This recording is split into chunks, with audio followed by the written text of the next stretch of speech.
morning, my brothers and sisters. Happy Capital Preservation Friday. This is your friendly neighborhood host for every Friday morning. Pax, obviously. My name is Matt Pax. I've been a commodities and futures trader since 1997, all from my own account. I have made every possible mistake that you can make as a trader. I probably even invented a few. I also know, because I've made all those mistakes, how to avoid them and how to crawl out of them and how to take my time. This live stream is brought to you by Trade-of-8. We at Place Your Trades Network use the app that Trade-of-8 has come up with in order to trade the event contracts. The event contracts are a fun segue into learning about futures and trading futures. I think they're also a fun little way to trade these markets without having to over leverage or overspend and trying to figure out what the market is going to do when the market and how the market is going to do that. It's a fun way of getting involved in the market. So please go to placeyourtrades.com, download the app from Trade-of-8. Another thing too that I want to mention is that in April 23rd, we are going to the Place Your Trades Network, and all the podcasters that lead these shows are going to Las Vegas with Anthony Crudele. So go to placeyourtrades.com and sign up to win a free trip. I'll be there. Shy Girl will be there. Swing Pony, everybody, OG Strat, everybody will be there. And Penny Lane Blaine, my sometimes co-host, my new sister. I love that kid, woman, young lady. Don't be offended. Kid is, we call everybody kid. This week, in light of what has been going on in the markets and some changes that are happening and all kinds of things, I wanted to talk about fear. I talked to a trader the other day that I work with that has an inordinate amount of fear and anxiety and stress before he trades. I've never found trading stressful or the act of it. I have found many of the situations that I have put myself and my family in as a result of my poor trading and bad decisions. I have found those things stressful, but I don't find the act of trading itself stressful. I find it exhilarating. I find it fun. I find, I get all of the dopamine hits that people talk about every time that I make a trade. I love this job. But there are some of you who are stressed out and, anxious every morning. It could be overwhelming. And there are a lot of different things that we can do in order to combat that overwhelming sense of anxiety and stress, because I think it produces fear. And fear has no place in trading. Something I talk about a lot when I have talked about the worst trading day that I've ever had, January 3rd, 2001. Many of you guys weren't even born then. I got caught in short. I was the only big trader short in the NASDAQ in the biggest rally in NASDAQ history. The NASDAQ, believe it or not, you can go look at a chart. The NASDAQ rallied 26% in roughly 3 minutes. 26% in 3 minutes. And I was short the entire way, and I ended up getting out near the high. The lesson that I learned then was that I have nothing to fear from the markets. The market can't hurt me. The market doesn't favor me. The market doesn't disfavor me. The markets can't hurt me. So I have no fear when it comes to the markets. They cannot hurt me. I'm not afraid to lose money either. I've never been afraid to lose money. I didn't grow up with it. I'm okay with it. I love having it, but I've also been used to not having it either. So I'm not afraid to lose money. I'm afraid to fail. And my fears are around going broke again. So there's a difference. I'm not afraid to lose money in the markets. I am afraid to go broke again. So those fears have a tendency to play themselves out in my trading, and I have to understand what my strengths and my weaknesses are in order for me to be able to move past them. I don't have to get over them. I just have to know that what exists, what my weaknesses are, and what fear exists for me, so that I don't wind up getting myself bogged down in it and then creating negative momentum. We as traders need to create positive momentum. So by having a process and sticking to my process, I'm able to change my focus from all of these different weaknesses and emotions that I have to the strengths and the weaknesses of my particular process. So as long as I stay focused on my process and not my results, then I'm less likely to be a fearful trader and then therefore a fearful man, which then will translate down into my relationship with my family. I can't have that. I'm constantly striving to be the best version of myself that I can be. I'm constantly striving to be better, to do better. So I think a reason why I don't ever see myself not trading, because every single day I'm challenged to continue to improve. Every single day I'm challenged to move forward. My weaknesses, your weaknesses are in the background, doing push-ups, getting stronger. When you start to to feel really, really good about yourself, or you start to feel too poorly about yourself. If you've had a good trade or a good day or a good week, a good month or a good year, you are not the second coming of Paul Tudor Jones. Likewise, nor are you, the second coming of Warren Buffett. Nor are you the worst trader in the world. And I know that many of us have a tendency to feel one or the other poles. I am the worst. I'm the best. I'm the worst. Capital Preservation Friday reminds me that I'm just a trader. Some days are going to be great. Some days are going to be good. Some days are going to be not so good. And I've got to protect myself from the terrible, disastrous days constantly. Traders, you guys have to understand, traders, you have to understand that what could go wrong will go wrong. You have to be prepared for all of the outlying events because they will happen to you. They happen. We can't avoid the outlying events, but what we can do is we can protect ourselves constantly from them so that we continue to understand what the fear that we're bringing to the screens are. If you are afraid to fail, you will fail. But if you're afraid to lose money, more than likely you will lose money. Whatever it is you fear, you will bring about. And I'm afraid to fail, but I'm not afraid to lose money. So that kind of balances themselves out. I'm not so much afraid to fail as I am afraid to go broke. I think there's two different things. After MF Global failed in 2011, 2012, 13, I had to start all over again after my divorce and my business failures and all kinds of terrible business decisions that I made. I had a prop group that failed in 08. All of these things ended up building up into negative momentum. Building that negative momentum ended up bringing me back to literally to square one in 2012, 13, which is great because it's part of my journey. Somebody had asked me on Twitter the other day if I ever considered writing a book. And yes, I have. And people have asked me to consider doing that. But my story isn't finished. And so I don't have an overarching need to write a book about something that I'm in the middle of. I'm 54 years old. I'm middle-aged. I plan to live to be 110. So I'm not even middle-aged yet. I'll be driving and trading when I'm 100. Just like Jim Dalton, who's in his 80s. I plan on still trading like that every single day. But in order for me to do that, I must understand what my fears are. And again, I don't need to get over them. I think in the Western world, pop psychology and pop culture is going to tell us that we need to just blow up our fears. We need to get over them. And I just need to know that they exist. If I know that they exist, just like an outlying event, if I know that it's going to happen, I can protect myself from it and I can work around it. I can move my way around these fears and these events. Let's talk a little bit about what's going on in the market. So this morning we had some inflation numbers come out and we broke, so I think we were trading around 39.80 when the numbers came out, broke down to 39.64. Every week I give you some of the targets and the levels that I've been looking at. Last week, if you go back and watch last week's show, I talked about, I'll just go in succession. 41.87 is a major flatten zone for me. So in the S&P, so from 41.87 to 41.41 to 41.20, 41.20 to 40.78, where we opened up this week, to 40.48, where regular trading hours opened this week, Tuesday, from 40.78 to 40.48 to 40.05, 40.05 to 39.74, yesterday's low, 39.74 to 39.54, 39.54 to 39.12, the next flattened zone. I've been talking about these levels for the last couple of weeks so that they're not new, they don't change. So from 41.87 to 39.12. Now, I think that between those two poles, between these two flattened zones, and for my process, they're flattened zones. I'm short from 41.87. I flatten at 39.12. I'm long from 39.12. I flatten from 41.87. We get below 39.12.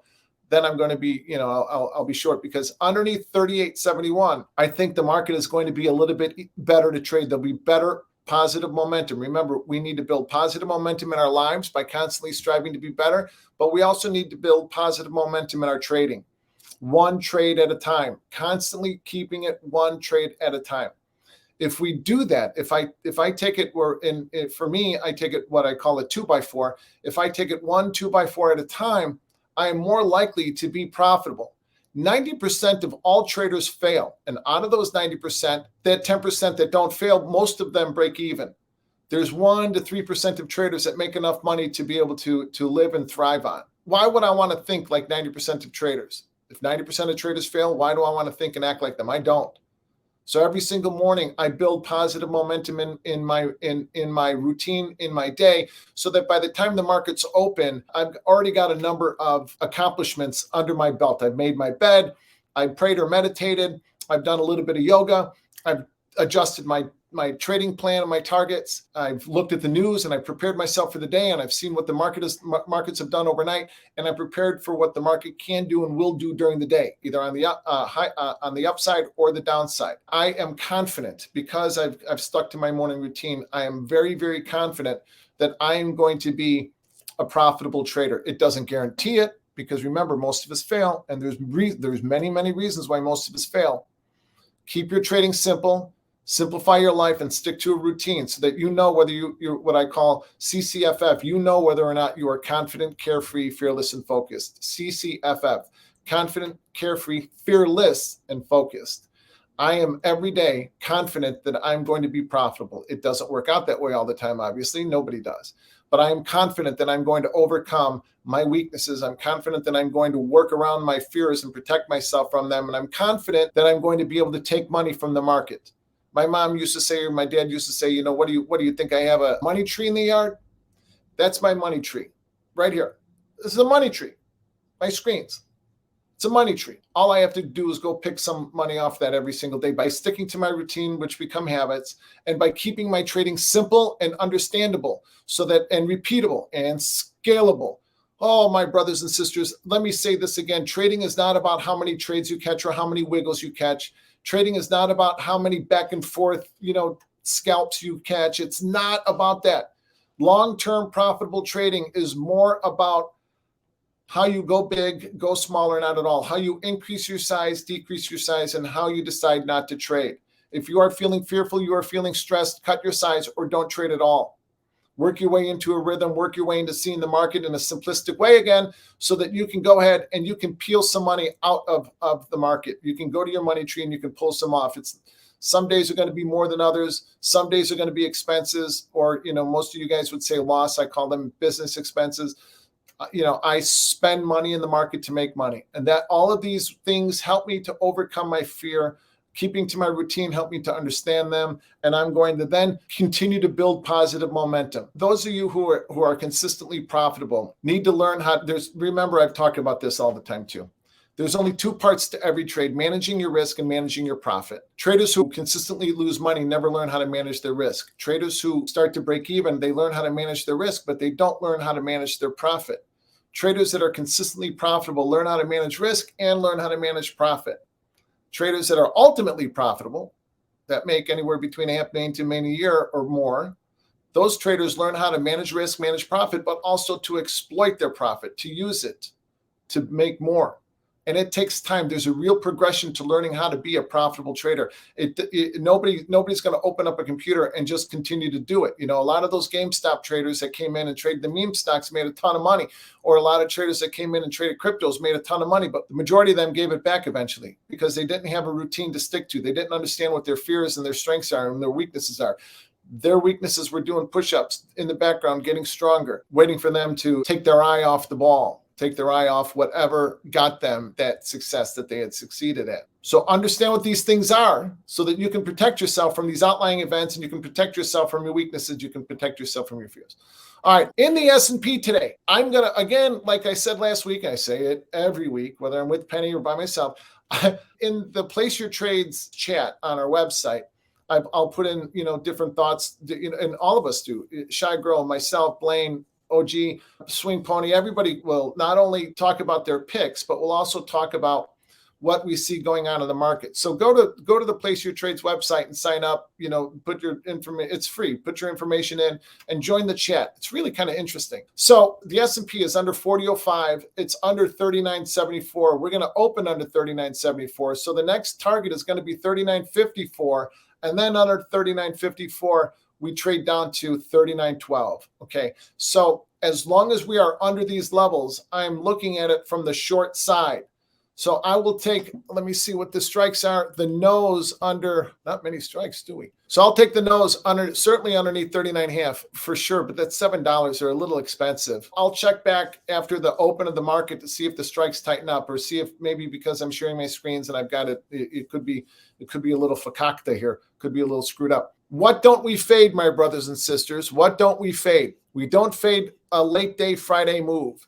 We don't fade late day Friday strength.